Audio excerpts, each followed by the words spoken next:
No, she was It's here. 7:01. It was good.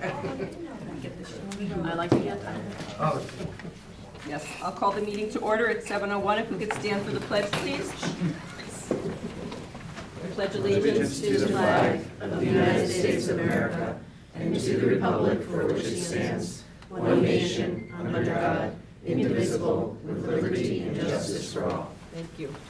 Good evening, and this is the April 24th, 2023 Committee of the Whole meeting of the Milford Board of Education. May we have a roll call? Catherine Ailing. Here. Adam DeYoung. here. Megan Doyle. Here. Andrew Fowler. Here. Tracy Irby. Here. Emily McDonough Souza. Here. Gary Pellicetti. Mr. Pellicetti is out of the country, he's excused. Una Petrowski. Ms. Petrowski is ill, she's excused. Cindy Wolf Boynton. Here. And Susan Glennon. Here, 8 members present. thank you. So board members, we've had a request to add an agenda item tonight. Mr. Riccitelli received from the state today some paperwork that needs to be done immediately and sent back for the partial roof replacement at Foreign High School. So we're gonna make a motion to add that to the agenda, and then we'll just take care of that agenda item right away. Yep. Mr. Fowler? Yep. I make a motion to add the approval of the plans, specifications, and estimates for the partial roof replacement project at Joseph A. Foreign High School, state project number 084-0216RR. Do we have a second? Second. Second by Mr. DeYoung. Mr. DeYoung, I'm sorry. It's only been 6 years. All in favor? Aye. Any opposed? Motion carries unanimously. Mr. Fowler will do that agenda item right now. I make a motion that the Milford Board of Education approves the plans, specifications, and estimates for the partial roof replacement project at Joseph A. Foreign High School, state project number 084-0216RR. Is there a second? Second. Mr. DeYoung. Before we get into discussion, Mr. Riccitelli, do you have anything you want to share? Sure, just very briefly.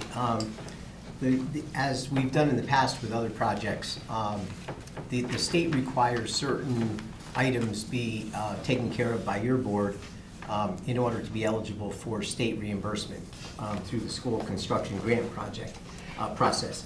And earlier in this project, you approved the educational specifications for the foreign roof. And really, all it is there's many sections of the roof at Foreign, but this includes all of the sections of the roof that are 20-plus years or older that are in need of repair.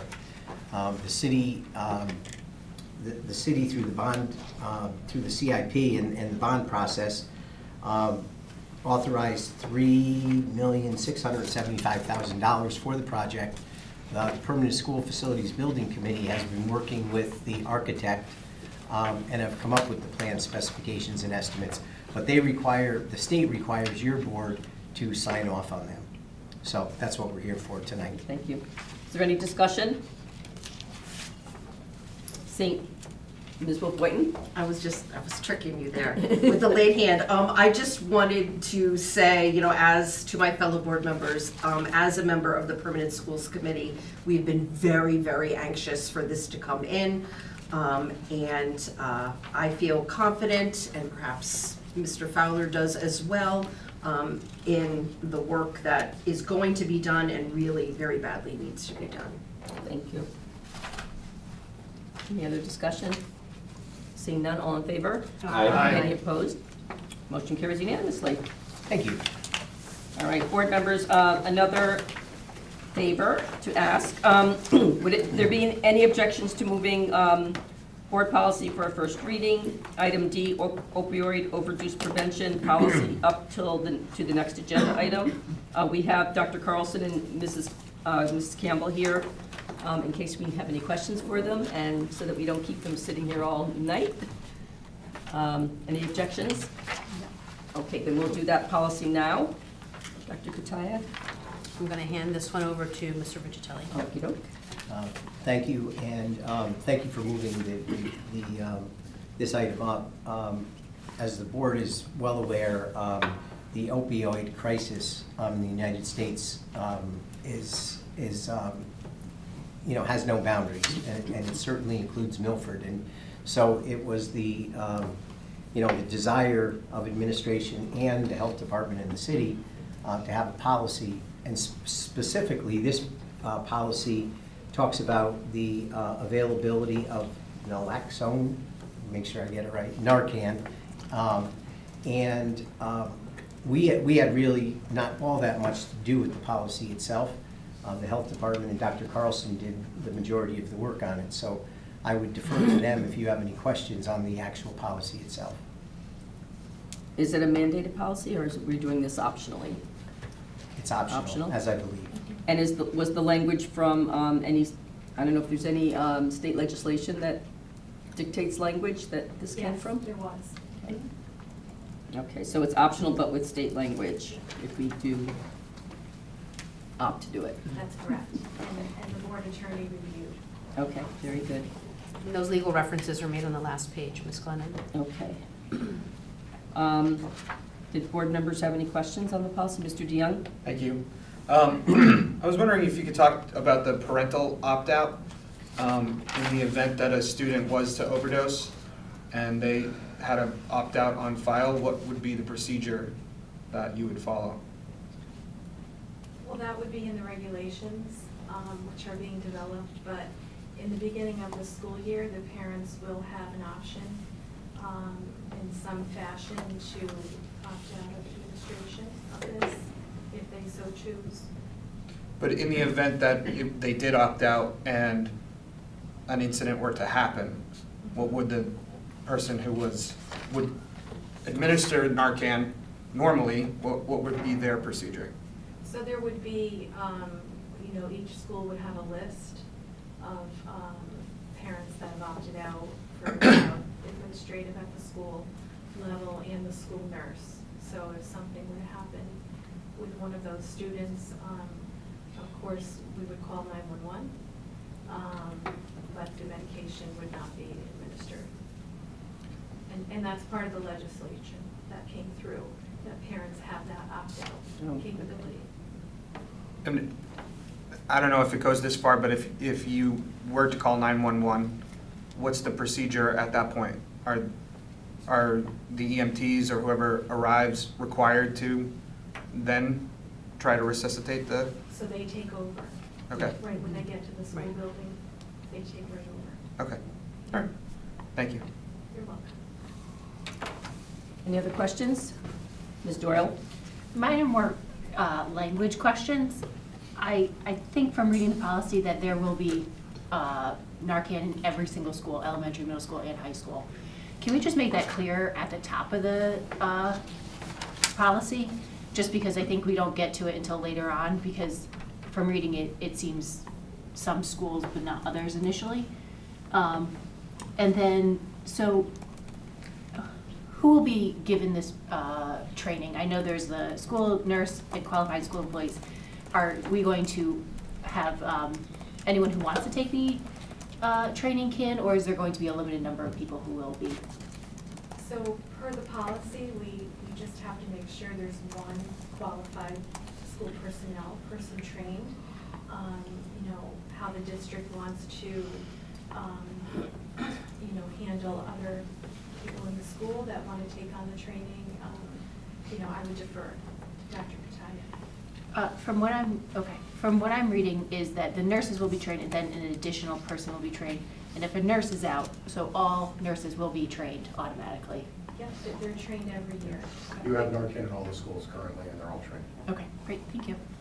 So Ms. Doyle, you asked for it to be more clear that it will be located in each school. Right, just at the top, So if we say the Just- Milford Public Schools District will identify the specific location for the storage of naloxone in each K-12 school? yes.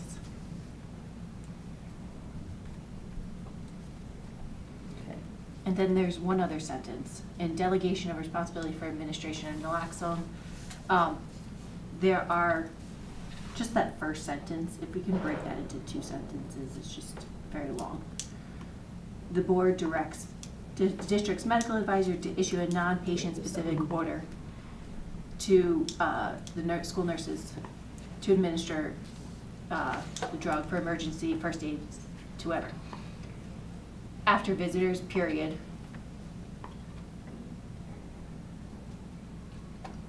Who do not have a prior written order. That's not you can't Yeah. start with that. No, it can't start with that, but this is, because this replaces the prior written order. Okay, well, we can ask them to look at that, Yeah. and see if you can Just makes it break that clear. up. Any other questions? Ms. Boynton? So I'm looking at the paragraph, it's 2 paragraphs up from the subsection acquisition, storage, and disposal for any before and after school activities and events that do not take place during regular school hours, 911 should be called immediately. So does that mean that if a sports team was practicing in the gym and there was an incident, even if the person who was on site who could administer it is there, they can't administer it? So this speaks to during the regular school hours when the nurse isn't present. So anything after school, any extracurricular, that's why we just put in 911. The Narcan is currently kept locked up in the nurse's office in a medication cabinet. So not everybody would be accessible to that. So even if there was a coach or the AD was one of the people who were trained, because it was after the end of school, it could not be administered? They should call 911. Okay. And that's because it's state law? Or that was our choice because it seemed like the best choice? I don't know if it's state law, but I know this, well, the legislation speaks to when the nurse, isn't available during regular school hours. So, her normal workday, if there was an emergency, if she got called out, there would be one trained qualified school personnel on the premises to step in if needed. After school hours, it's a 911 call. Yeah, after school hours, it would be impossible to have a person always there who's trained. For things But there that- could be. Well, there might be a person there who's, the They might- person who's trained might be there. But they might not have Right. access to the nurse's office. Well- That's the biggest issue. Okay. So during the day, is the other person trained? The second person who's trained, would they always have access? If the nurse wasn't there, they have access to the, Yeah, principals have an extra set of keys to the nurse's office and the med cabinet. so if, I don't know, yeah, it seems to me that if someone who has the ability to access it, if the school principal, for example, was there and there was an incident at 2:05 or whatever the time is at school, school is already out for 10 minutes, half an hour, if the person who is trained in delivering it and has the ability to access it, and something happens, I would think that they should be, right? If minutes matter in this kind of situation, if they're there, I would hate them to not be able to access it and have a greater likelihood of saving one of our kids. so I would say that the way this reads, it doesn't actually say that they can't. It just says that you have to call 911. So it doesn't actually say, So do you mind if we take that back to the team and discuss the pros and cons of allowing for that? That would be amazing. Yes, that Yeah. would be great. I'm like, there are 50 different scenarios running through my head right now where I would like it to be given and then some that I don't. So Okay, can we have a little bit more time on that with the medical team? that would be great. Okay, Thank you.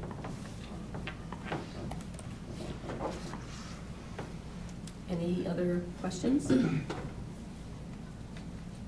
Okay, this will come back at our business meeting. Thank you for being here. Thank you. And thanks to your team for putting together a Yes. policy. I think it's going to really work for our young people. Appreciate it. All right, we'll see you next time, whenever that might be. Thank you. All right. So Dr. Kutaya, we can go on to involvement report. Thank you so much.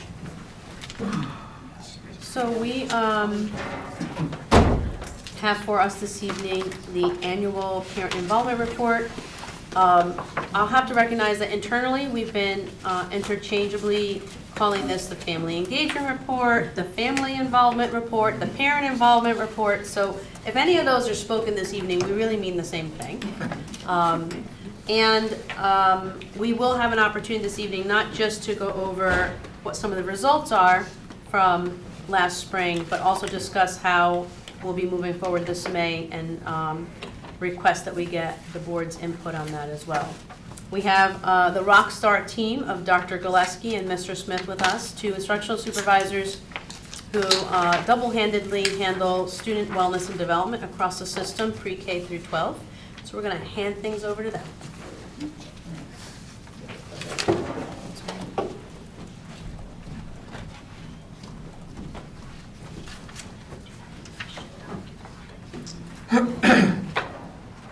So, good evening, board members. Thanks for having us here tonight to talk about what we call family engagement. We're glad to be here. And as Dr. Tyus said, I'm Sean Smith, and this is my partner in crime, Dr. Christiane Gillespie.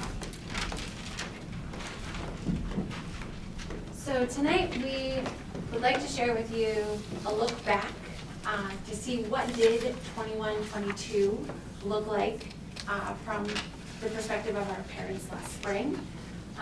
So we'll do that in terms of looking at the survey data as well as reminding ourselves just where we were a year ago.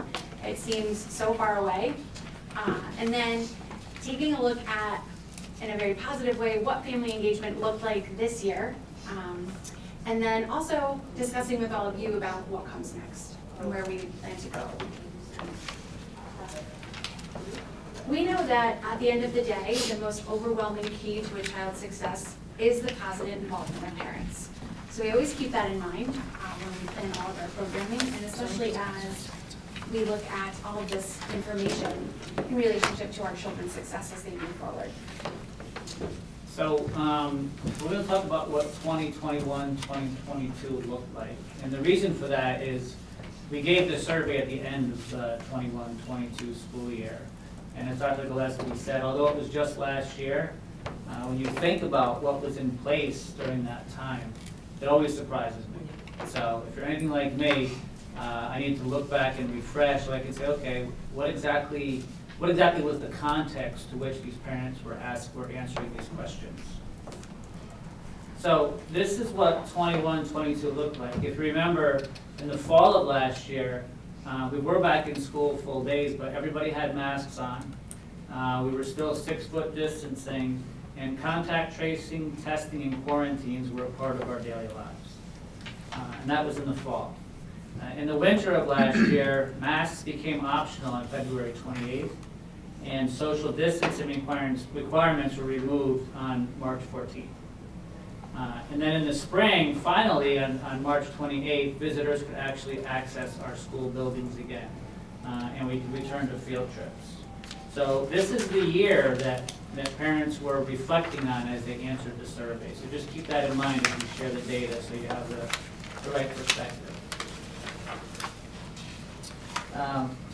So just as a reminder, we give this annual survey, and it's a school climate survey. And part of school climate is family engagement. So there's questions in there that have to do with family engagement, but there's a lot of questions also on other things that have to do with school climate. During COVID, we changed the questions at that time because a lot of the questions didn't apply anymore. You know, I feel welcome at my child's school. We weren't allowing parents in our schools, just didn't make sense to ask. And we had a lot of other concerns about student well-being and family well-being in relation to COVID. So we changed the questions back in 1920 and 2021, and it was no different. And then 21-22, we were still in the scenario I just described to you. So we continued with some of the questions that were about student well-being and parent well-being because those were still concerns of ours. We wanted to track those and continue to track them. However, we also added some questions around bullying and being kind to each other. So we're trying to get back to what the school climate survey used to be, right? Which was primarily about what the climates in our schools were like, how parents were welcome, how students felt going to our schools. And we have a number of questions that help us understand that. But it's been a process because we don't want to lose track of the data that we gathered around family well-being when it's still relevant. So this slide is it's a slide that we showed you actually last year, and there's 4 really important indicators here around the well-being of our students and families. So if you look at the key, the numbers in black are from 2021, so that was the year before last year, and the numbers in white are from 21-22. So family stress, for example, was one of the things that we measured, and we asked families what your stress was like at home. And in 21, 27% of families said it was worse or much worse than expected. That was nearly 1/3 of our families, which is pretty significant. So last year, it went down to 16%, a significant drop there. If you look below that, another question we asked our parents were, what was the prevailing mood of your child during this year? And in 2021, we had that drastic figure of 50% of our parents said that their children were identified as bored, anxious, or sad. 50%. 1 of every 2 children, that was their prevailing mood. Very disheartening in that year. Last year, we gave the same question, and thankfully, that was cut in half, more than half, down to 23%. However, I want to emphasize that we're not happy with 23%. That's still 1 in 4 of our kids in that year identifying as bored, anxious, or sad. So still very concerning, but a huge drop. And if you look at the upper right-hand corner, child social interaction, in 2021, 81% of parents said that their children's social interaction was less or much less than a typical year. Last year, when we asked the same question, all the way down to 24%. So a huge drop. Obviously, some of the restrictions have changed, so there's the reason for that. And then finally, we asked parents where they needed support. A big reason in changing our questions was we wanted to know where parents needed support so we could help provide that. And in 2021, more than half of our parents said they needed help with academics and behaviors, which was a large number. And then last year, it went down to 34%. A huge drop, but again, that's still 1 in 3 of our parents who need support with academics or behaviors. So, the story of that slide is we've had some enormous drops and enormous gains. Some of it because of the restrictions were lifted, but I believe some of it was because of the supports we put in place. Keep in mind, this is the same year that we hired a school counselor at every elementary school. It's the same year we hired an additional school counselor at each middle school. Every teacher had a goal that year around social emotional learning. And all of our district efforts around social emotional learning. So I believe it's a combination of, things changing with COVID, but also the supports we had put in place for families. And on our survey, which we sent out, there were survey questions which were the more typical indicators related to family engagement.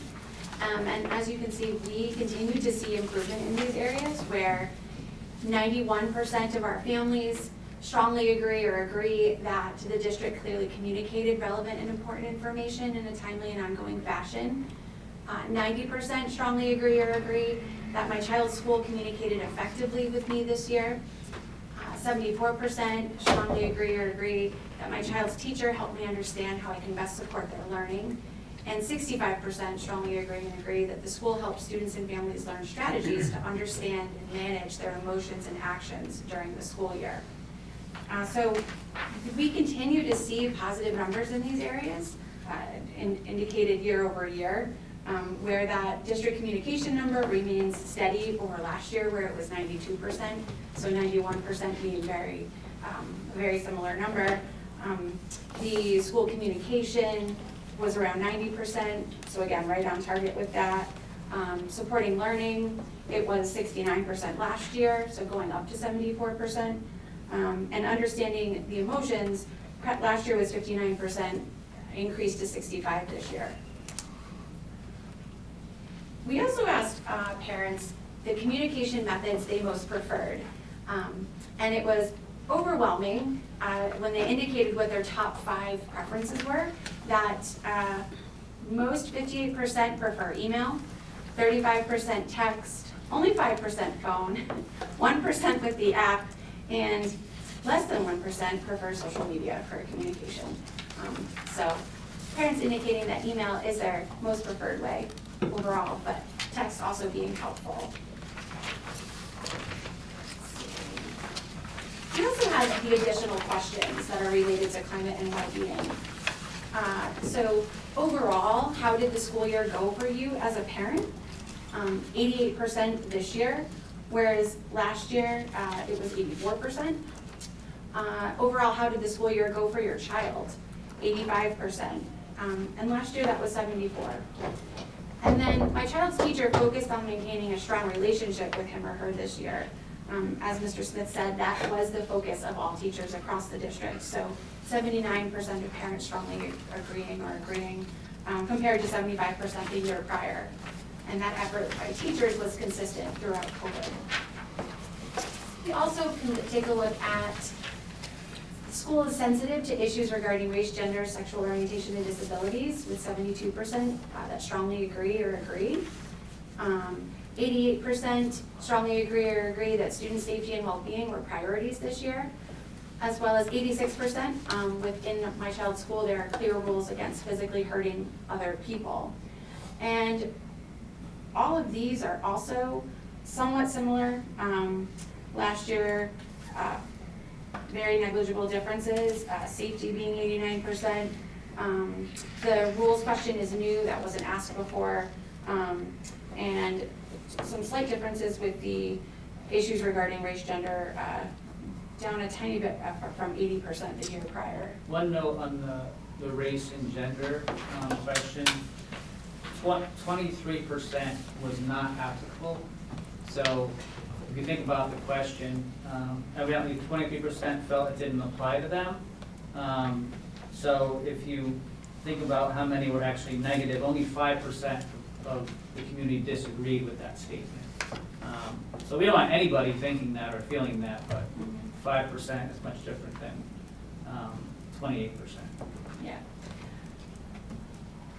Also taking a look at 85% of parents strongly agree or agree that there is adequate support for their child academically, as opposed to 80% the prior year.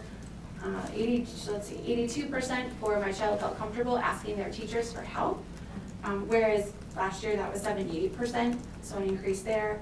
And at least one adult in this school knows my child well. 91% strongly agree or agree, compared to last year that was 85%. So increases across the board there.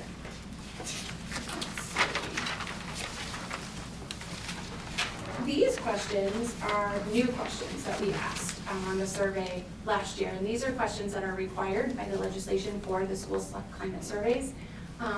So 9% of parents strongly agreed or agreed that they have seen students at their child's school being physically hurt by other students more than once. Again, no data from a prior year because we haven't had asked this question before. Our schools dug into this particular question and looked at what this could possibly mean. We've also grappled a little bit with it. This is one of the questions that we look to add maybe a clarifier after to still ask the question, but make sure that there's understanding of what's being asked. Because we did ask all of our school climate specialists to really try to figure out if there was validity to this particular answer, because it was definitely a concerning number to us. Let's see, 37% strongly agree that there are groups of students in the school who exclude others and make them feel bad or not part of the group. And this was another one that we asked schools to really take a look at, because we want to make sure that while these are the perceptions of parents, being taken from their children, that at the same time that we have that common understanding of our response for any bullying behaviors or mean-spirited behaviors that we're seeing or that teachers are noticing, to make sure that things are being responded to. And 52% of our parents strongly agree that students at my child's school will try to stop students from insulting or making fun of other students. And 68% strongly agree that students at my child's school respect others' differences. So as we said, we know that these questions these four in particular, are somewhat subjective given that it's information from our children that we then as parents are interpreting and then answering. So we're going to look to clarify some of the language just to make sure that parents understand what the question is asking. Because we had a little trouble and that's why we asked our schools to take a closer look at it. So we want to share with you some of the highlights from this year. So all that data was on the survey that was given last year in June of 2022. So this year, as we said, parents were allowed back in schools March of last year. The schools opened up, field trips were allowed. So the schools are really excited to get back to what was a more typical year this year. And we're not going to share everything that happened in all the schools. You'd be here for the entire night, but we want to share some highlights that we see to give you a flavor of what's happening in the schools. So this is a picture of a literacy night at Penn Meadow, as well as a family STEM night at Live Oaks. A lot of these happen throughout the elementary schools. This slide are pictures from Veterans Day at Penn Meadow. Veterans Day, I think, is one of my favorite holidays of the year. It's become that in the schools. You know, to be honest, I wasn't sure how I felt when we had to go back to school on Veterans Day, because I was used to having it off for quite a bit of time, but it was one of the greatest decisions because it's a win-win for everybody. You know, the parents and the grandparents come in and they're celebrated in our schools, and they're thanked and they're respected, and our students get to see them, and their kids and their grandkids are so proud of them coming into their schools. And the kids are in school learning about what Veterans Day is and why it's important, and getting to meet veterans personally. So I just think it's such a positive day in our schools, as the pictures I think show you. These are pictures from a science fair at Pumpkin Delight. A lot of our schools also engaged back into community service projects this year. This particular picture is a group of Pumpkin Delight students who got together and packed 500 bags of food for Food to Kids. This was a Mad Scientist Day where parents got to come in and actually do experiments with their children in the classroom. Some other typical elementary nights are things like bingo night and band concerts. Those happen throughout the year. And career day. So last week in a lot of our schools was career week, and this is really an amazing event put on by our school counselors. You know, our school counselors have really added a lot of value to our elementary schools. Just back up for 1 second. That's all right. So they add a lot of value to our elementary schools, and one of the things that they do is put on a career week each year. They started last year. This is their second year. Last year, because of restrictions, we couldn't have all the parents in, so we had videos of parents explaining their careers. This year, we invited parents in live, which was great, because as you can see from this picture, this gentleman who I actually was able to meet on career day is a chemist in a local business, and he brought in he had his lab coat on, he brought in all his chemistry equipment, he did experiments in front of the kids, he talked to them about how he loved his job and what a career in chemistry is like. It was really terrific. And the picture on the left, those are actually students from Platt Tech who came in for our career day. And this was kind of the highlight of the career day at this school. These kids were the greatest ambassadors for the programs at their school. And they came in, they talked about it with passion. This particular, these two guys here, they're in the mechatronics program at Platt Tech. I didn't even know mechatronics was a thing.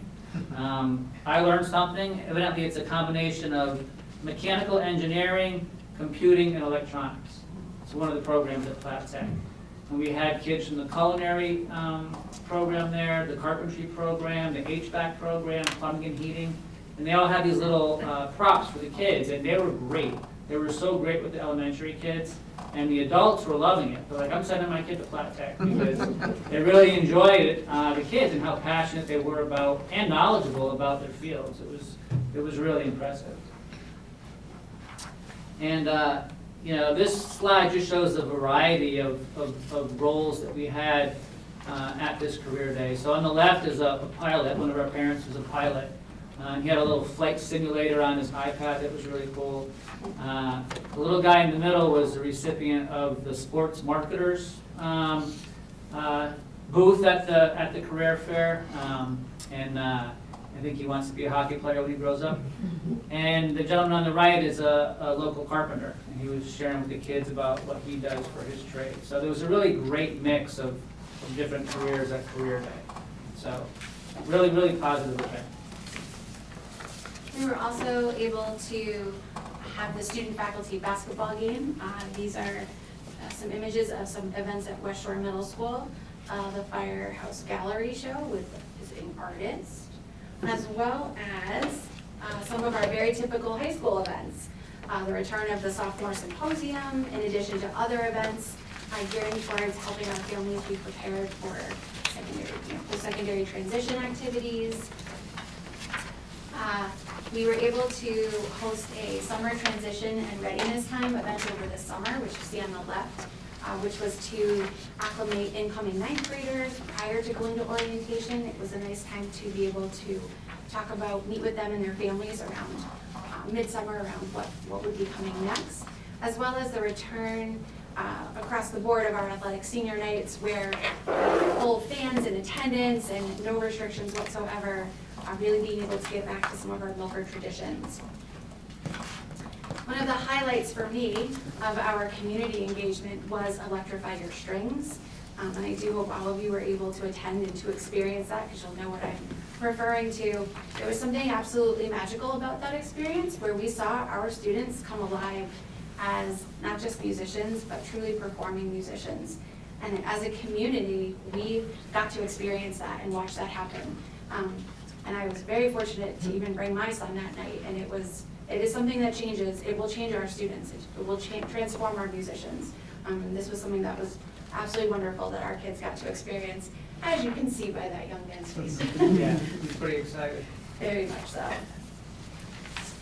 So another program I want to highlight is the Community Connection Center that we have in Milford. So we expanded our Community Connection Center this year. We have a director on the east side of town as well as the west side of town. Previously, we had one at Pumpkin Delight who was servicing Pumpkin and partially serving JFK and Meadowside as well. But now we have one at Pumpkin and one at Calf Canyon. One of our directors is servicing 4 schools, and the other director is servicing the other 4 schools. And they've had a really strong impact in terms of supporting families. You can see here that 40 families receive holiday support, 26 families receive child care referrals, 17 mental health referrals, 16 financial assistance referrals, 10 rent or housing referrals, 9 food assistance referrals, clothing assistance, legal assistance. So their primary job is to help connect families with wraparound services. So a family is struggling or a student is not being successful, and we notice that and we're trying to figure out why, and it turns out the family is having some struggles at home. Our Community Connection Center coordinators work with those families to connect them to outside agencies to help them get the support they need so their home life can be more stable and that student can be more successful in our schools. So they're growing. They're figuring out how to get to know the community, get to know the needs, and give them the assistance that they need. And Sean, the Community Connections Center focuses on our families in which grades? All of our school-age families, so kindergarten through 5th grade currently. That's a great thing to clarify. Go ahead. So some of the additional programs supported by the Community Connection Center, so like JFK did an SEL day, where they had community providers come in, and our Community Connection Center was part of that. They also run events to get parents involved. So at times they partner with the Family Resource Center, and we did an author night. If you click onto the next slide, I have some pictures of this. So this is the author night we did at Pumpkin for some preschool children. And this author, the guy dressed up in a Dalmatian suit, is Rick Caruza, and he's written 10 children's books. And he came in, he shared his books with the kids, he did some read-alouds. It was a really great night. We had a great participation from our preschool families. And the real star of the show was Dexter in the right-hand slide. The dog as he's getting pet there by one of the preschoolers. But it was really a great night for everybody. You can flip back to the previous slide. So in addition to that, they do a Circle of Security parenting class, they do a Raising Readers class. They've been involved in the People Empowering People program as well, and Toys for Tots.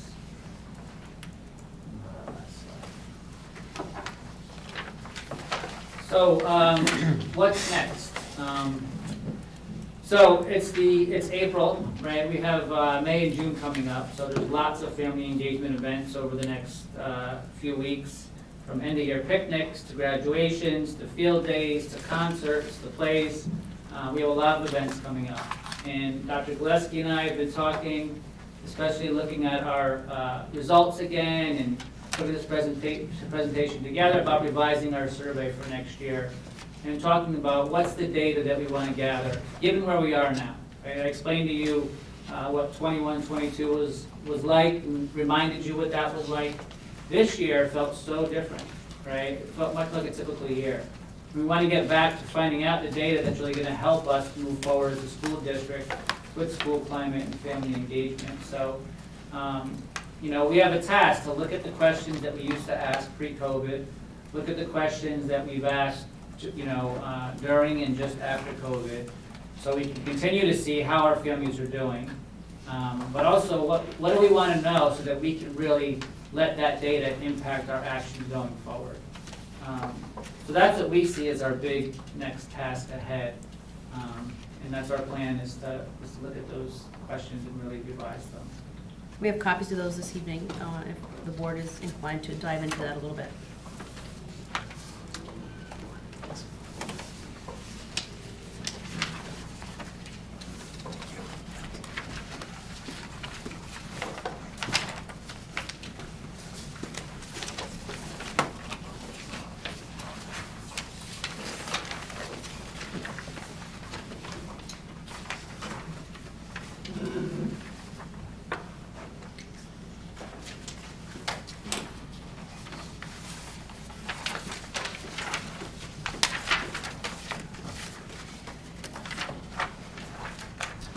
So if I can just explain this a little bit, there's two columns here. The questions on the left-hand side, these are the questions that we asked from 2016 to 2019. And the questions on the right are the questions that we asked last year. The questions highlighted in blue, those are the same questions that are on both sides.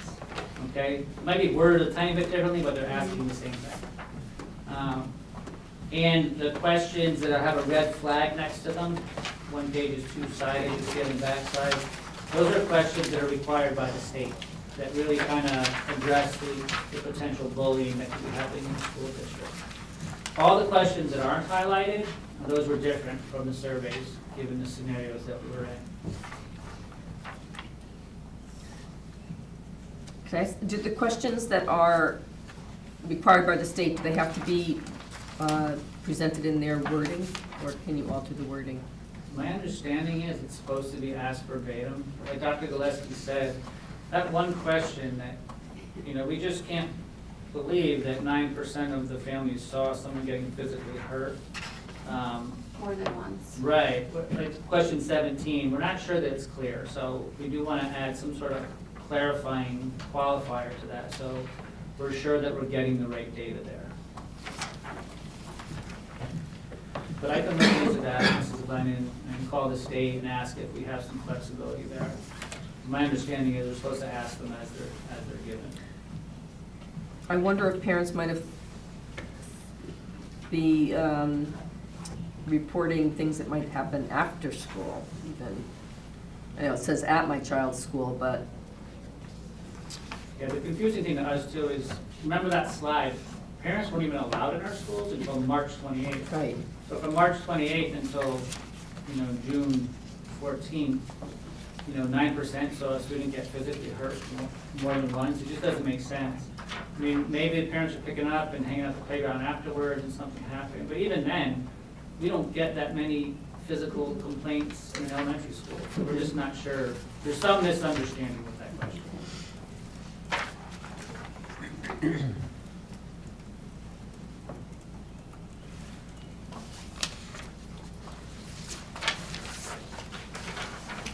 ideas that we have are to add questions around trends that we are seeing. Possibly some ideas were around absenteeism, other topics of just general behaviors, things that students might be struggling with at home that we would then want to respond to. Yeah, absenteeism rates since COVID have not been good. We want to look into that. Behaviors have been challenging. So why is that happening? We plan on coming up with some questions to get at some of that information, as well as like the questions that were asked previously, like I feel welcome at my child's school. If there's a problem, my child's comfortable going to ask for help. Homework is productive and supports learning in the classroom.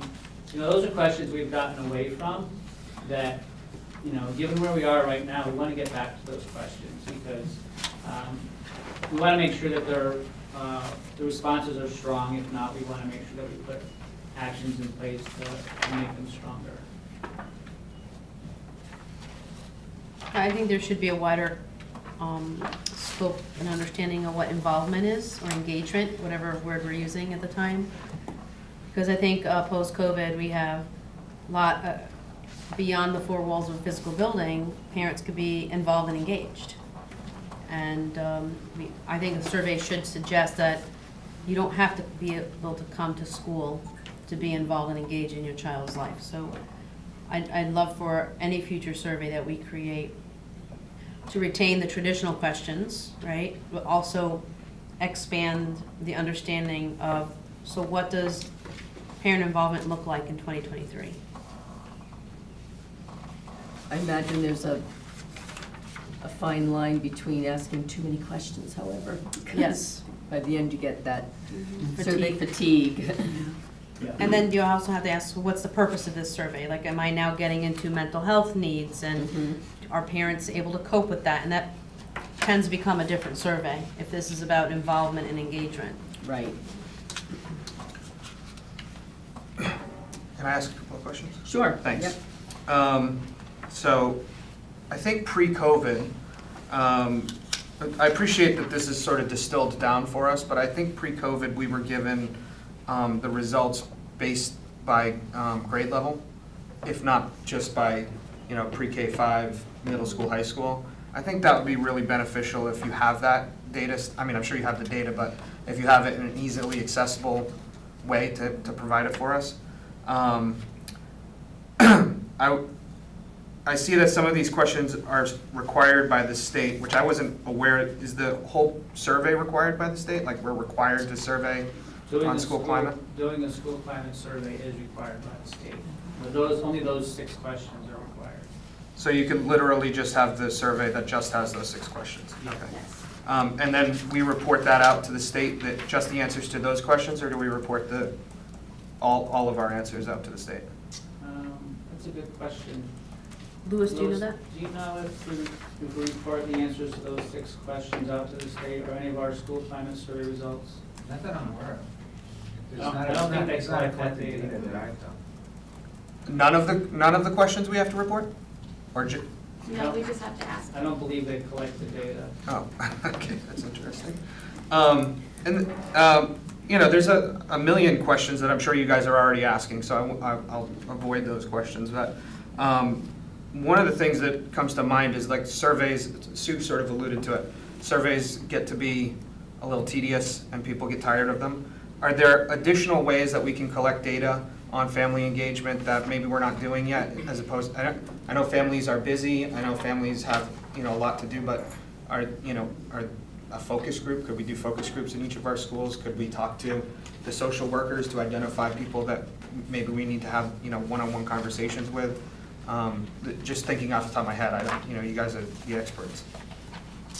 Yeah, I mean, that happens in schools, right? Social workers and school counselors and psychologists and teacher leaders and principals and assistant principals talk and,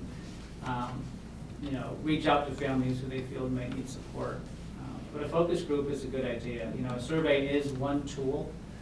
Obviously, we can get to a lot of people that way. Right. A focus group might be more challenging, but it would be important. You know, to Dr. Kataya's point, what is engagement? It doesn't mean you just come into the school, but you're engaged with your child in the learning process. You know, we do know from the research that having one consistent adult who's involved in a child's life is the greatest factor for their success. That could be an educator, that could be a parent, could be a relative. So getting an understanding of that engagement for every child is really important to us. So a focus group is another way to gather data and might be a way to explore. We did very well on that last one, 91%. Yeah. That's good to see. Oh, sorry, I just have No, two go more ahead. questions. The school climate, I forget what it's called, school climate committee or something that each school has? Yeah, Is that what it's called, school climate committee? The Safe School Climate Committee at Safe- each school. Yeah. Yeah, Is that expected to have a parent on that as well? yes. On that, Parents okay. as well. And so, is this data shared with those committees? And if so, are we soliciting feedback from the parents that are on that committee? So every school gives the survey to their own population, and every school has the data for their own school. And they use that data when they're setting their goals for the year. So the way the survey is used, we give it in the end of May, beginning of June. The data comes back immediately. Principals can look it up. They have their school teams who are planning for the year. And they look at the data for their school and ask where they want to grow, and they set some of their goals for the year based on that data. As far as exactly if every principal shares that data in that Safe School Climate, I'm not sure. If they choose to, they talk about incidents of bullying, what's going on in their schools, what improvement practices they have around school climate, so I imagine they would, but I couldn't speak to all 14 schools. Okay. And just my last question, I'm sorry. This is one of my favorite presentations every year too. On the Community Connection Center, we had, when we had originally, you guys had originally brought this to us, as a budget line item. I think we had some discussions about it, and that was a few years ago, right? That was maybe 2019 was the first year that we had one? Is that right? 2019 was the first one, yeah. Okay. And I know we had talked about, where there was overlap between already existing services in the community, like the United Way, things like that. So I was wondering if you could just speak to, in real time how that's played out, and if you're finding that there is overlap or if there's a real strong need for us to be providing these services. So, yeah, the United Way is a resource for our Community Connection Center. Okay. So the benefit that they have is they have 5,000 kids in front of them, right? That they're seeing interact on a daily basis. They're hearing who's struggling, who's not struggling. And one of their primary jobs, and probably the hardest job, is to find families who need the support and connect with them, right? So United Way is not in our schools, so they're an agency that does a wonderful work, but you gotta go to them to get it, right?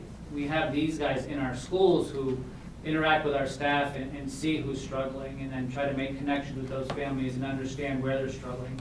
And they might refer you to the United Way, if that's a good place for you to be, or Milford Youth and Family Services, or Bridges, or Team, or any of these organizations that can actually provide the service. But the benefit of having them there is that connection to the school that the outside agencies don't have. So yeah, I think it's very valuable. And like I said, 2019 was the first one, and what happened, in March of that year, we couldn't connect with community because they couldn't come in and we couldn't go out, we couldn't be near each other.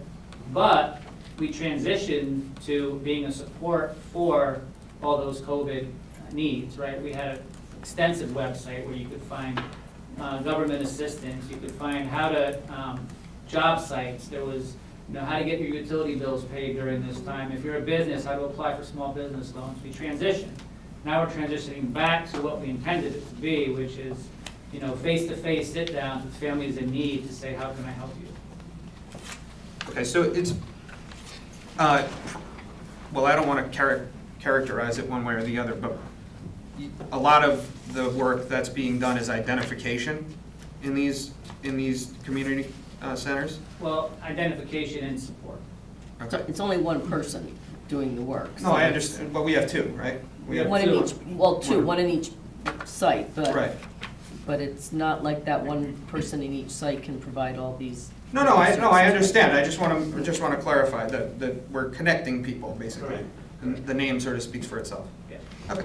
And I think one of the best benefits is that, unlike just giving someone a sheet of resources that they can then go access, it's that guidance of, well, let me help you access these resources, and let's touch base in a couple days. It's really that guidance That's a wonderful point, that makes it right? different, Somebody who's in distress right?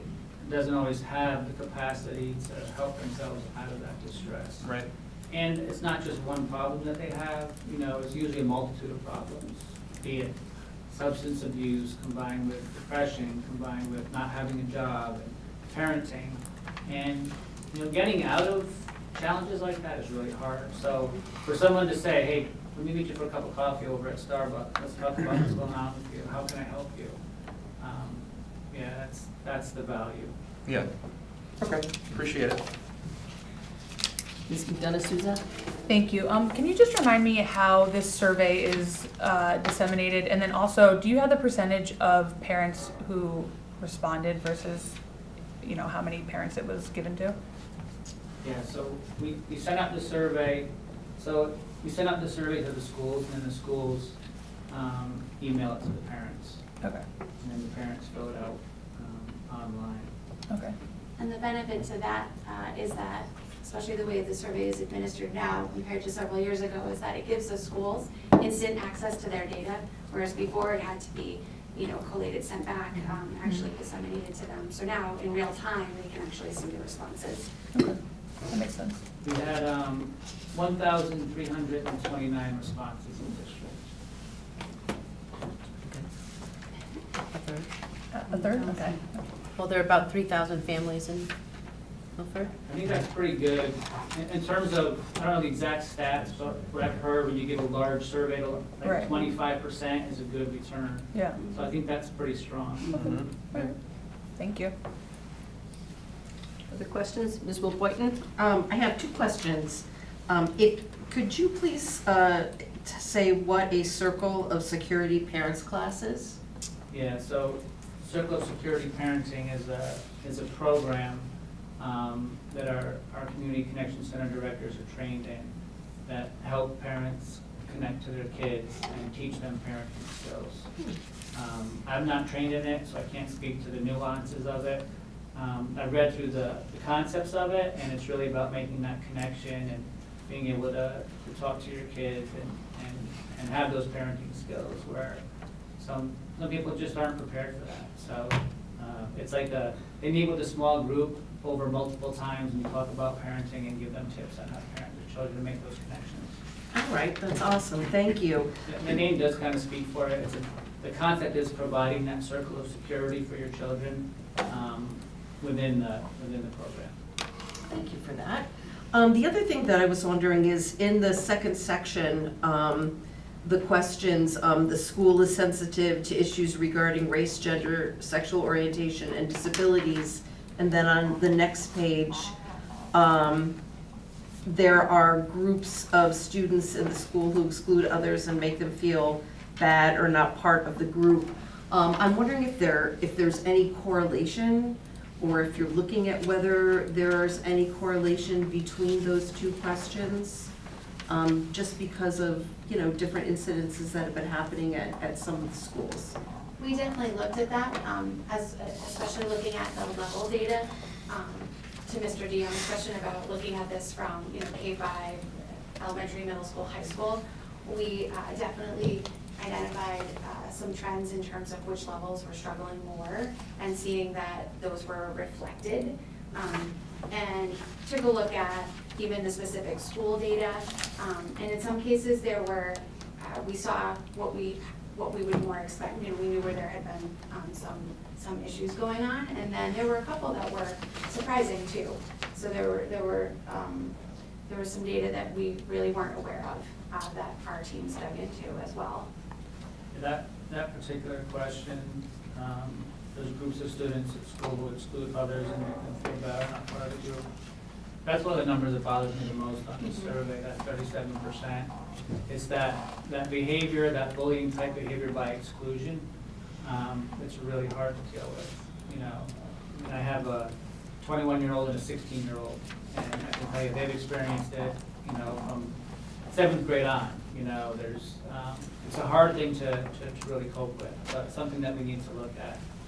We also made some correlations from that question to the question about your child's mood. We were spending some time looking at that because thinking about, again, if this is our perception of our children as their parents, that goes along with how they're presenting generally as well.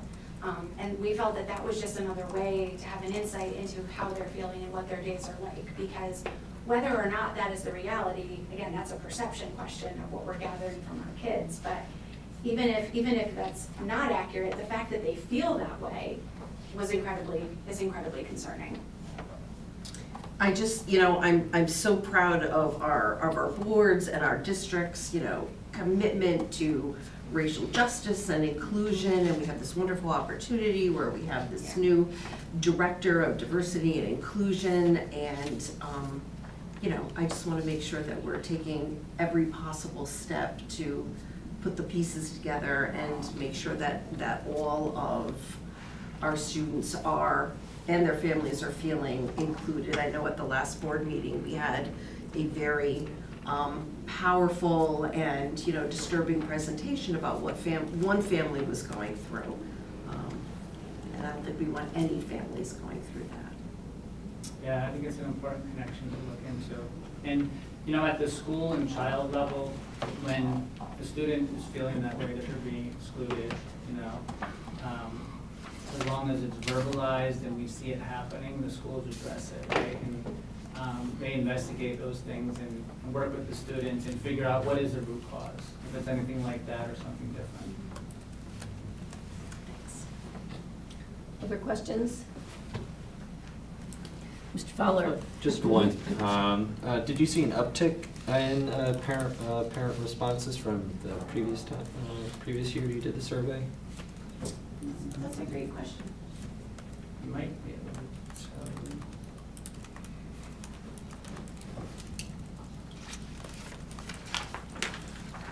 I don't have that number in front of me. I can get back to you with it. Okay, and I would just like to echo Mr. DeYoung's comment about, I'd like to see the breakdown by grade too, if you could. Used to be, it was a chart that I remember it vividly, but we must have been handed the paper because it's not on, I'm not seeing it online.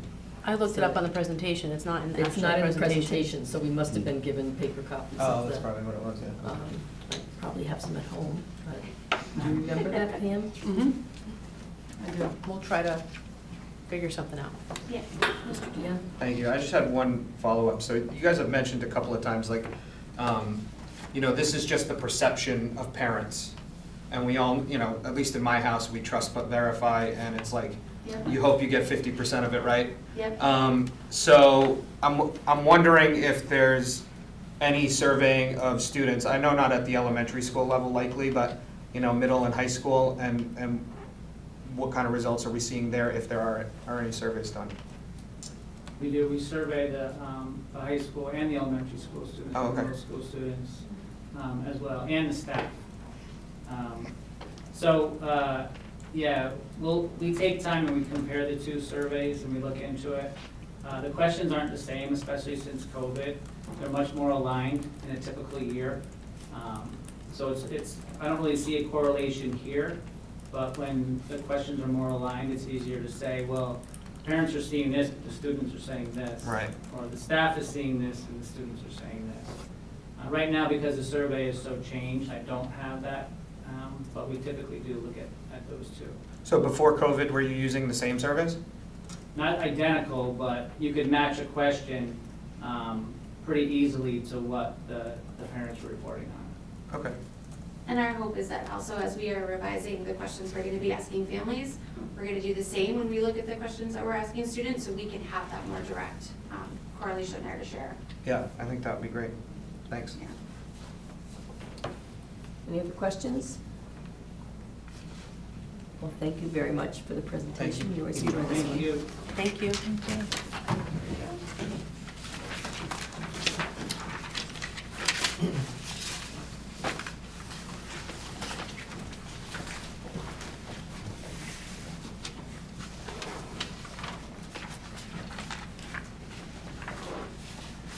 policies. Yes. I hand things over to Mr. Brown to review the attendance and truancy policies Okay. with you. We have two policies tonight. There's some overlap between the two, given the topics. One is the attendance policy, P 5113, and then the truancy policy is P 5113.2. And if we can, we'll start with the attendance policy. The overview of the attendance policy is the emphasis on the necessity to come to school and to be present in school, to participate in learning. I think that's important to note, given that we had online school during COVID, but that's not the norm, and we don't want that to become the norm. We want the students to be present and part of the community as they're learning. So that's what's emphasized here in the introduction. It's a partnership between home and school to get students to come to school and to participate in school, which overlaps with what we just heard from Christine and Sean about the, family engagement. The state law requires students between the ages of 5 and 18 to come to school. However, it is okay for the parent of a child 7 or younger to keep the child home from school, which is a little complex. So it's a requirement, but it's okay for children under 7 to remain home. And that's exactly what the law says. The age for a young person to withdraw from school, or when you typically use the word drop out from school, is currently 17 with the consent of a parent or guardian. On July 1st of this year, that's going to change to be 18, which I think we would applaud as a good direction to be going in. We know that the long-term outcomes for students who enter the world of work with a high school diploma creates much more opportunity than someone who tries to enter the world of work without a high school diploma. So we want to make sure we take steps to do that, and the state of Connecticut passed a law to require that. We as a district sometimes face students who are considering dropping out, and we take every step to make sure that we encourage them to remain in school. And some students look to get a GED. We would prefer that they complete the typical schooling rather than seek a GED unless there's extenuating family circumstances that require that. Okay, the definitions on page 2. So being in attendance means you're in school at least half the day is how it's defined. Chronically absent is a term that goes along with some legislation. Being chronically absent means being out 10% of the total number of days that school has been in session up to a certain point.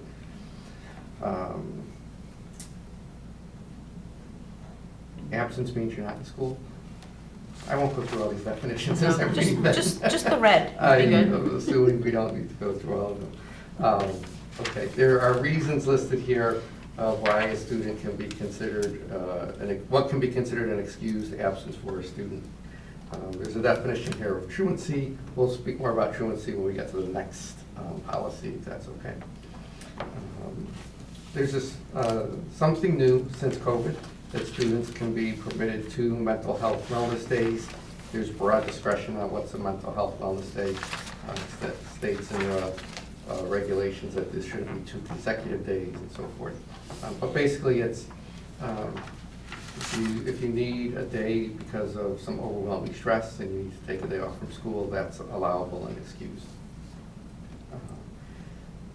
The reasons for, the method that allows an absence to be excused are listed on page 3 at the top there under item number 3. And so they're typically what you would expect. And then chronic absenteeism is, again, looked at the district level to see, does the school district have too many students struggling with chronic absenteeism? here in Milford, we've had a program in place for several years. One that takes a look at students who are struggling with absenteeism. One is called the District Attendance Committee, and that's the DARC committee, and one is called the Building Attendance Committee, Building Attendance Review Committee, and that's the BARC committee. So we do it at the building level, and then we also have a district-wide committee that looks at students who are chronically absent. The purpose of that is to intervene once we start to see attendance problems bubbling up, and I have a team that gets together, and mainly what we do is we contact the parents, we let them know that we have concerns, we'll make home visits. Home visits are made with 2 people, we don't have a single person go out to a home, and we'll try to do everything we can to support the family if they're struggling to get the child to come to school, and also to support the child by visiting them and saying, hey, we really want you in school, we need you to be here. What can we do to help you come to school? And then hopefully what we find out then is what are the reasons that are keeping you out of school, and what can we support you to get over that hurdle on the child or the family, whatever the case might be. If you're absent too many times, you could potentially lose credit. We carefully review that. It's not in effect a zero tolerance policy, such that if you miss so many days, you automatically lose credit. If you miss so many days, we'll give you an opportunity to talk with the team at the school. This is high school level, with your parent or guardian present, and we'll consider the extenuating circumstances that may have led to too many days absent, and then consider reinstating the credit for a student. Last part is dismissal. Once you get to school, we want you to stay in school for the full day, unless there's some reason that you should leave early. And then the last page are the general statutes and other legal references. Questions? I have some. Mr. Dion? Thank you. I actually wanted to ask on that last piece, the dismissal, Yeah. and also noticed that there was no section about tardiness either, so I'm wondering if those two are equivalent. It seems like they would be, just because at opposite ends of the day. But, so that was the first question I had, and then I have a specific something to dismissal. So interestingly, Adam, there's no reference in here to being tardy, except that you need to be present for half the day to be considered in attendance. So that would mean that if you get to school very late in the day, you wouldn't be considered present for the day. That would become important if you're a high school student. You may be tardy a lot, so you're not in class for block 1 and block 2. Right. And you may eventually lose credit or not do well in those classes. The other way it would come into play is our district level chronic absenteeism rate would be impacted by students who are excessively tardy. But we don't have a note in here about a tardy policy. Okay. So how come we would have one for dismissal but not tardiness?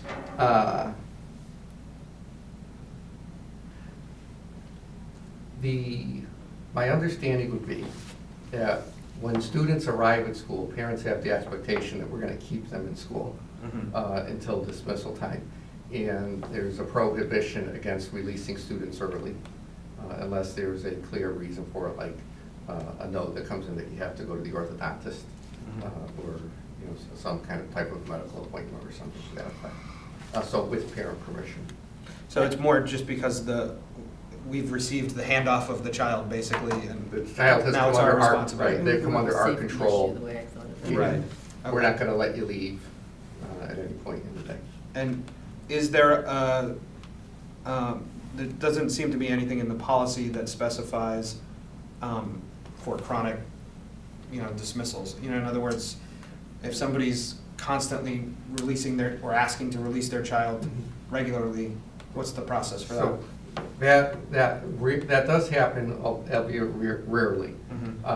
In those situations, we will ask the family to, typically it's for medical appointments, certain going medical appointments, or extracurriculars.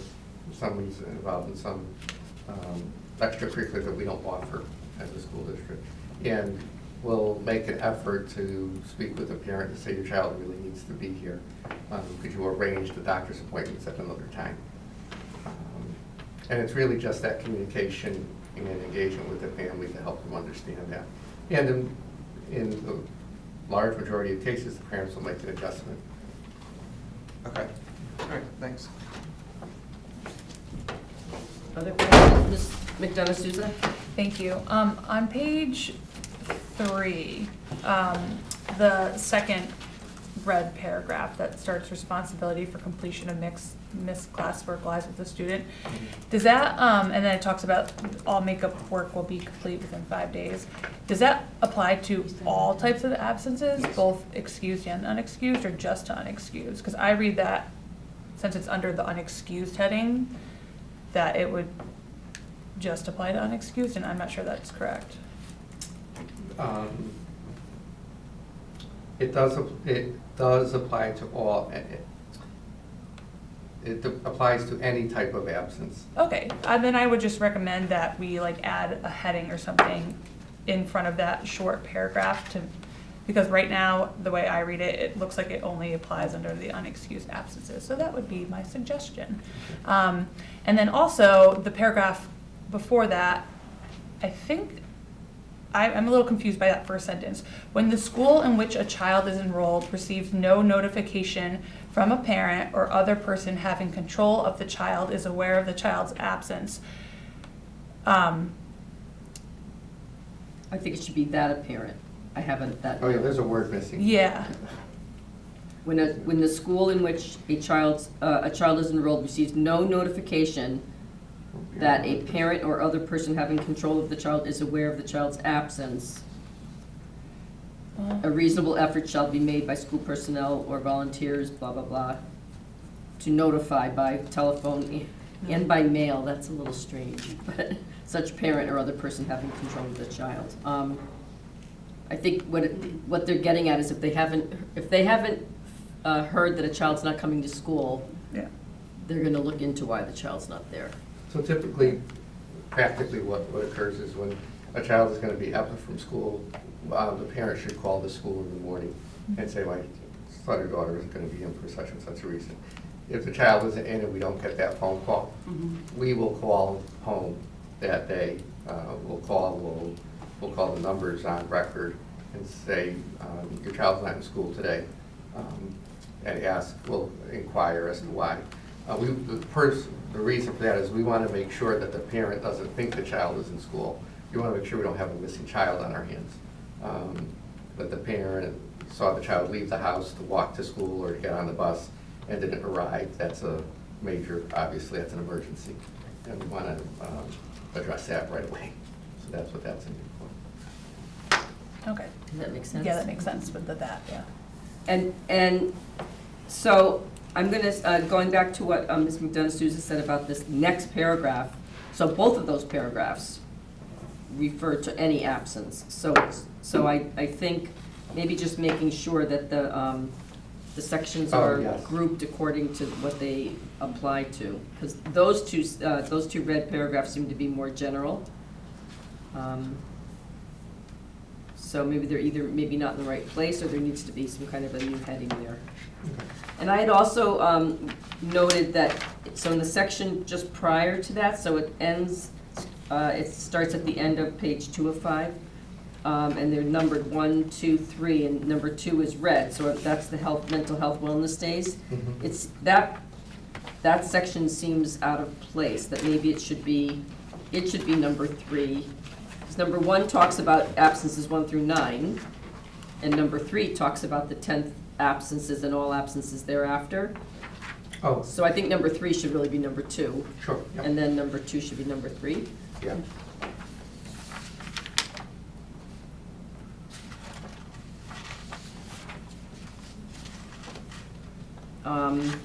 I also had a question under excused absences for children of service members.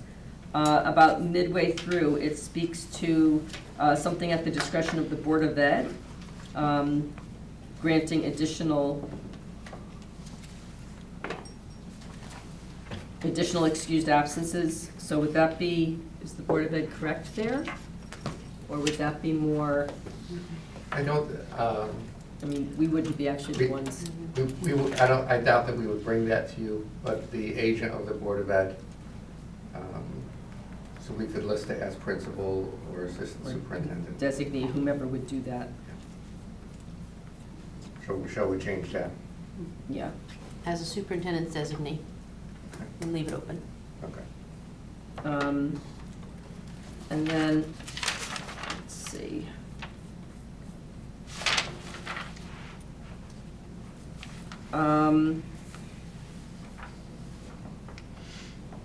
I had a note here, no, I can't find it, that the last sentence on page 1, the last paragraph, it starts, classroom learning experiences are the basis for public school education.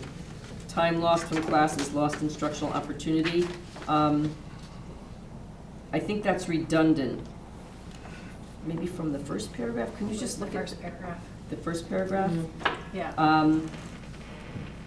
So if you could look at that and see if that could be struck, this is this sentence here. And then, and it doesn't really go with the last sentence with the requiring that we have accurate records, so I think it doesn't really belong there. And then I wanted to ask a question about, so the membership of the attendance review teams, it mentions that a chronically absent child may be on that committee. Do we actually do that in practice? No. Is this a required policy? Do you- The attendance policy, yes. Attendance, yeah. Okay. Thank you. Any other questions on this? Ms. Doyle? I would think, based on what you just said, Ms. Glennon, about the classroom learning experiences are the basis of public school education. If we can figure out how to clean up the first paragraph to make it a little less wordy and redundant, that would be helpful. Just because the first sentence is, it's all members of the home and school. Last sentence, parents work together in the education of our children. So it just seems like overall that paragraph could be less wordy and more neat. And then just any location, last sentence of page 1, which you just mentioned, Board of Education should just be board if we're continuing that. Oh, okay. The board Convention. requires that accurate records be kept. Anything else? Ms. Wolf-Boynton? I have a chronic absenteeism question. So back in the day, when I was a Milford Public School student, if you missed so many days, you didn't advance on to the next grade. Do we have similar policies in place, or are they dealt with on a case-by-case basis by the attendance review team? From K through 8, it's a case-by-case basis. And then once we get to high school, you're earning credits. So in effect, you might not, if your absences prevent you from earning credit in a course, you might not have enough credits to be the status of the next school year.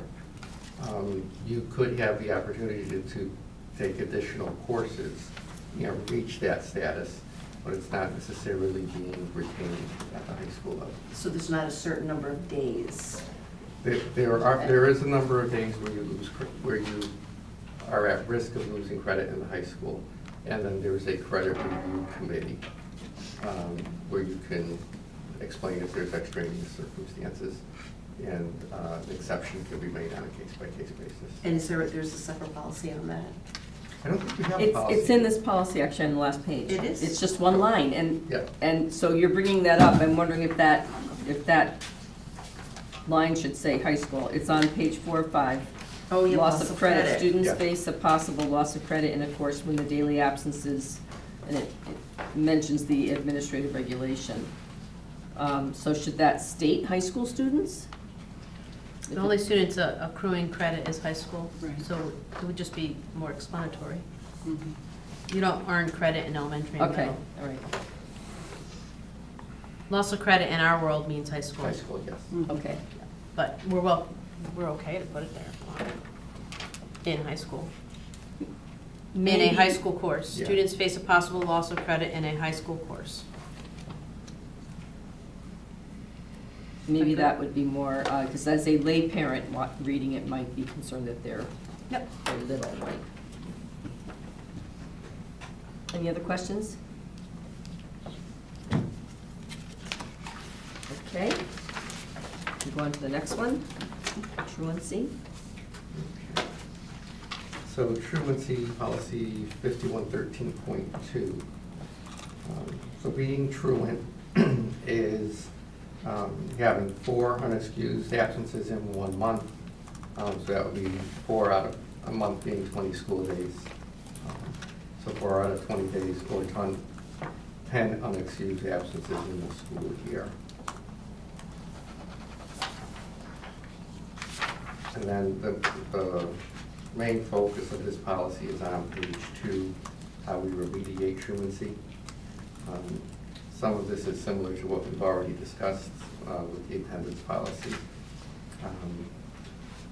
But the main thing is to contact parents or guardians, to get them involved, to have our review committees at the building level and the district level to make sure we're aware of students who are approaching being truant or chronically absent, and then taking steps to get those students back into school on a consistent basis. If you look on page 3, item number 8, this is new, going into effect on July 1st of this year. And this is state legislation that's going to require an evaluation of a truant student to be done by the school psychologist, social worker, or school counselor to determine if additional behavioral health interventions are necessary. We added in the last sentence there that says this evaluation will be a screening, and that nothing in this policy will require that the child be referred to special education because of truancy.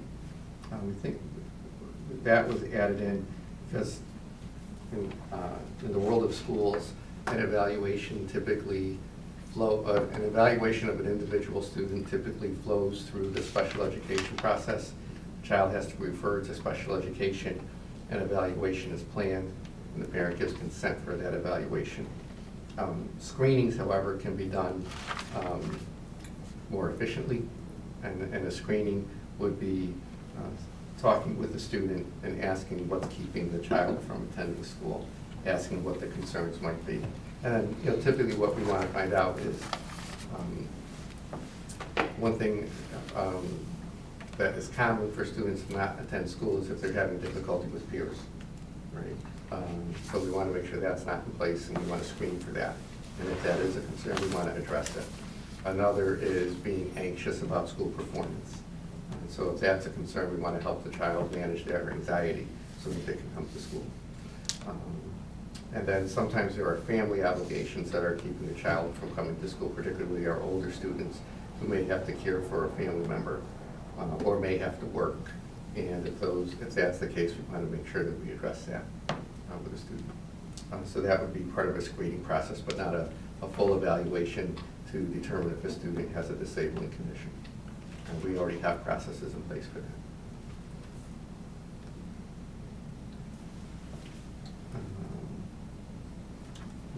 Our truancy intervention model is the DART team and the BART team, which I referred to earlier. And so we have those in place. The attendance review committee. I think that's a clear summary.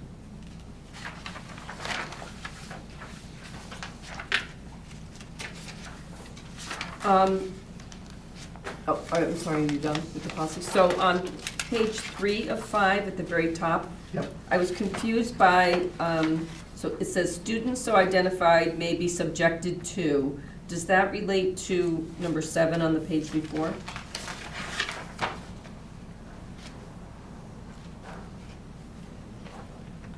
To identify as truant or chronically absent, to review and evaluate the situation within 10 days? Yes. So Yeah, I think it relates eventually to it. Okay. I was a little just confused by that. So there's an A and no B, so they should be subjected to maybe get rid of the A and just make that one sentence. But I was just confused as to what that actually referred to, or if it belongs there as part of 7 or if it's out of place. I guess that was my question. So you can think about it. Yeah. Thank you. And then on the last page, the district shall utilize the chronic absenteeism prevention and intervention plan developed by the State Department of Education when it becomes available. That same clause was in the 5113, and when it becomes available was struck. So I was wondering if it can be struck there. That is on the, right here, yeah.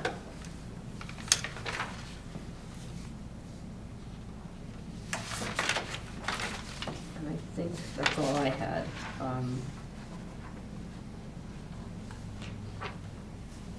Oh, do you know there's in number 4 on page 2 of 5, there's that, a note. Persons who in good faith give or fail to give notice shall be immune from liability. Is that just a legal mumbo jumbo that has to be in there? That's in the legislation. Okay. Yeah, in the law that overrides, that oversees this, or speaks to this, I should say. Seems very strange.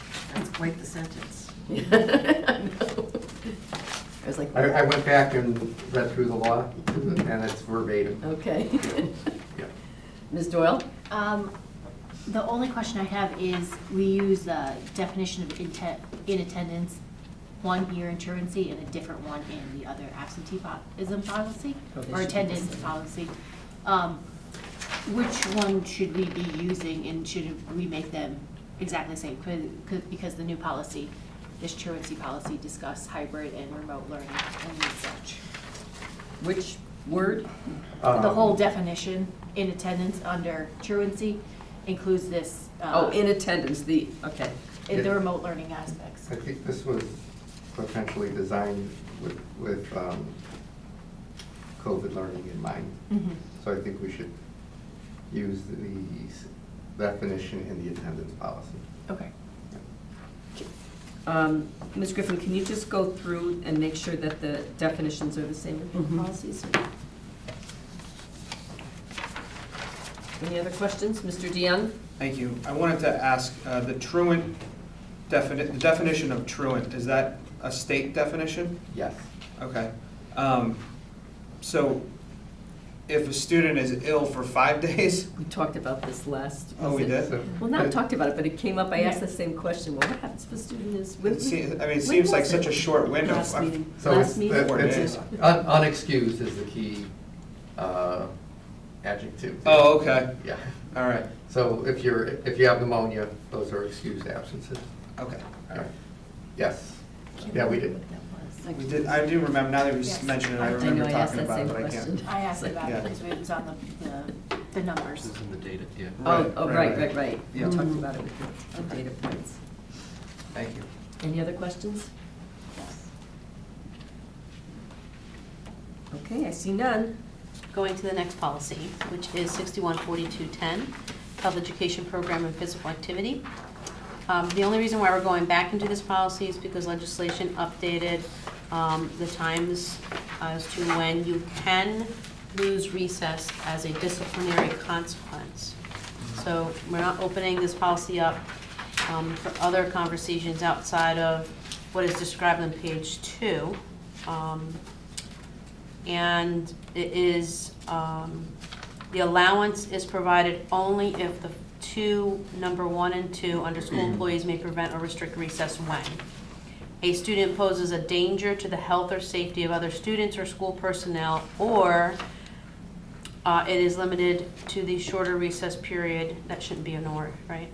It is limited to the shorter recess period if there are 2 or more recess periods in the school day, so long as the student is allowed to participate in at least 20 minutes of the physical activity during the school day. So this is really about a young person who is a danger to self or others.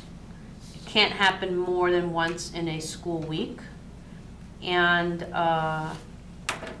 it is not allowed for things like he didn't finish his work, or he wasn't being a good listener, or didn't walk in a straight line in the hallway.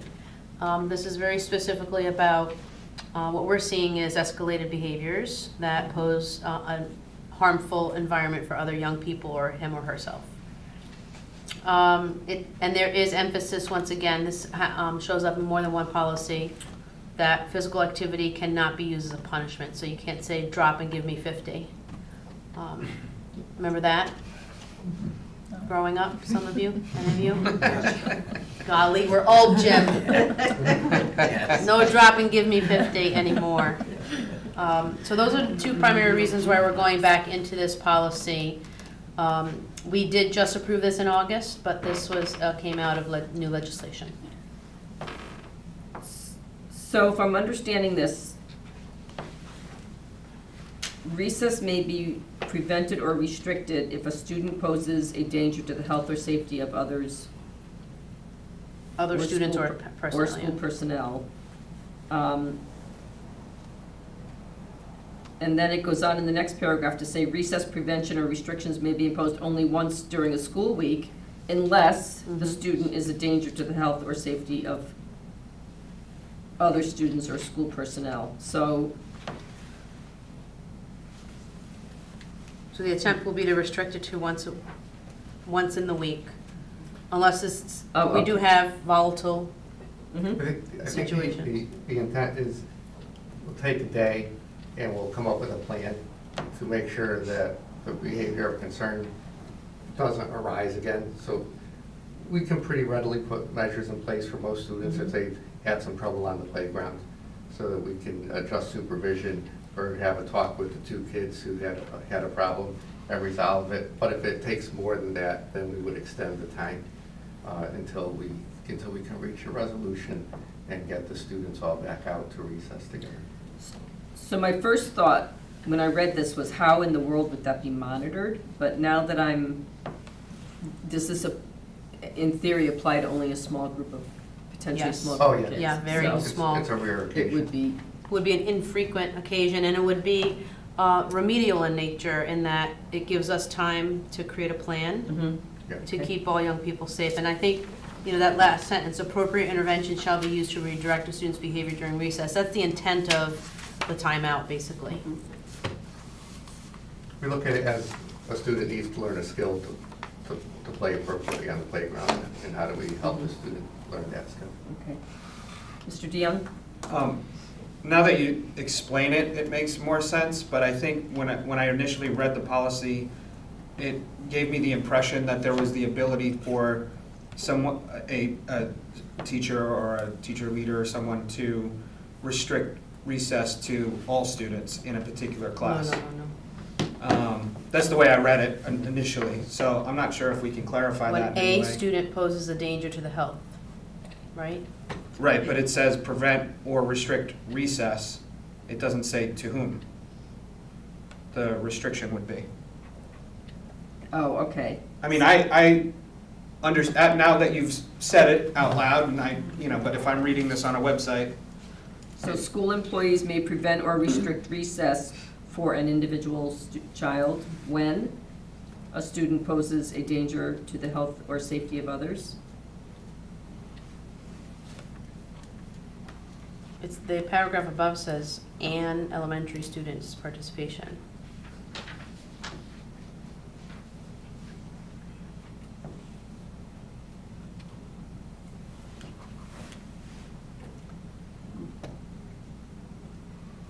that's talking about they're not able to prevent or restrict, right? That first paragraph? Except as provided below. So can you bold this when you do it? I'm suggesting that the heading loss of recess as a disciplinary consequence be bolded so that it's clear that that's the heading. And the same with the physical activity as punishment heading. Yeah. Yeah. Say that again, Ms. McDonough, Susan? The physical activity as punishment heading underneath. Oh, the same Yeah. there, right. Here, this one, think you bold it. There's no harm in adding individual student. It makes it clear.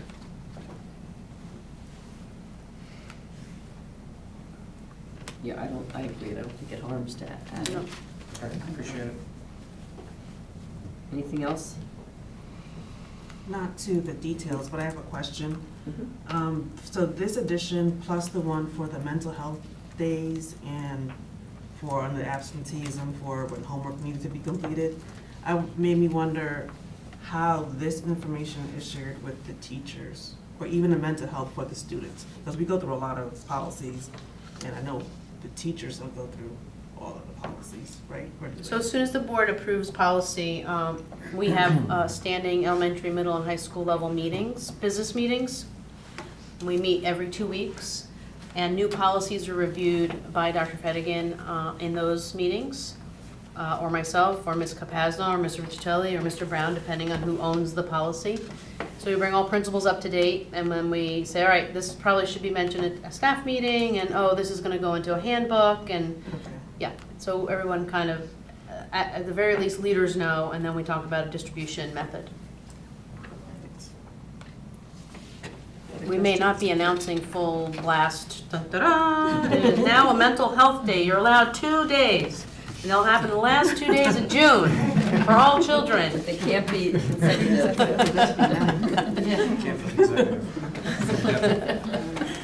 Any other questions on this policy?